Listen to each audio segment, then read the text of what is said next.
2005 में एक बड़ी पॉपुलर हॉलीवुड फिल्म रिलीज हुई थी, the exorcism of Emily Rose. Horror फिल्में वैसे तो हॉलीवुड में बहुत बनी है, लेकिन इस फिल्म के बारे में एक बड़ी खास बात थी। इस फिल्म के पोस्टर पर देखिए क्या लिखा था, based on a true story, यानी कि एक सच्ची घटना पर आधारित थी। हेलो दोस्तों, कल दोरो राठी की एक नई वीडियो आ गई और इस वीडियो में दोरो राठी एल्विश यादव को लेकर क्या कह रहे हैं इस पर हम आगे वीडियो में बात करेंगे। तो सबसे पहले बात करेंगे हम कि इस वीडियो में दोरो राठी क्या बता रहे हैं। वीडियो की शुरुआत साल 2005 में रिलीज होने वाली हॉलीवुड फिल्म एग्जॉर्सिज्म से होती है।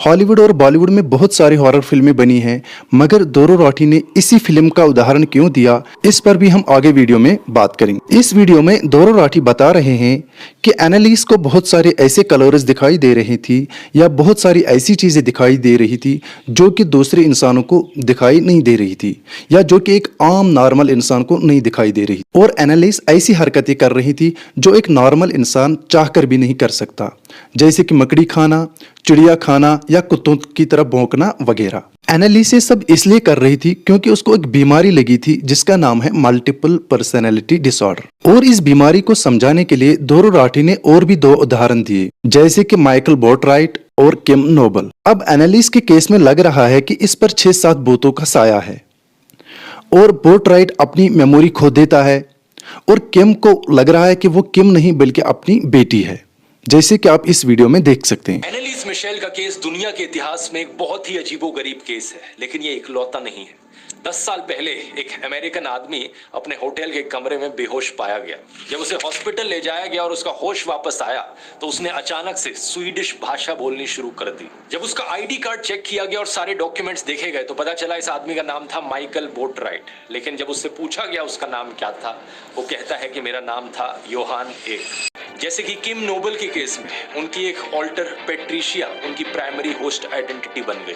किम नोबेल की एक 14 साल की बेटी है। जब वो मां बनकर अपनी बेटी का ख्याल रखती हैं तो वो अपने आप को किम की तरह नहीं देखती, वो अपने आप को पेट्रिशिया की तरह देखती है। दोरो राठी के मुताबिक अब ये बीमारी भले ही अलग अलग लग रही हो, मगर इन सब का इलाज एक ही है और ये बीमारी भी एक ही है, मल्टीपल पर्सनैलिटी डिसऑर्डर।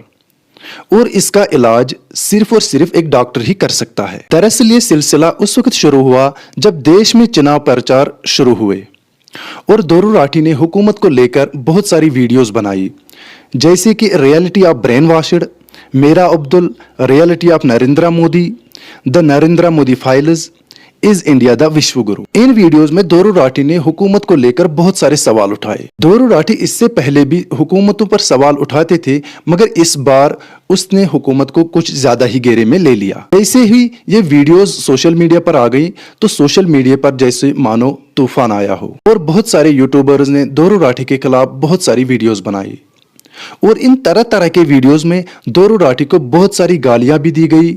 कोई इनको जर्मन शेफर्ड कहता, कोई इनको और कुछ कहता, यहाँ तक कि इन वीडियोस में दोरो राठी को देशद्रोही या एंटी नेशनल तक साबित करने की कोशिश की गई। इन्हीं में से एक बहुत बड़े यूट्यूबर एल्विश यादव ने भी अपनी वीडियोस में दोरो राठी के खिलाफ बहुत सारे गलत अल्फाज इस्तेमाल किए और यहाँ तक कि उसने अपने थंबनेल पर जर्मन शेफर्ड का कुत्ता भी दिखाया हुआ है।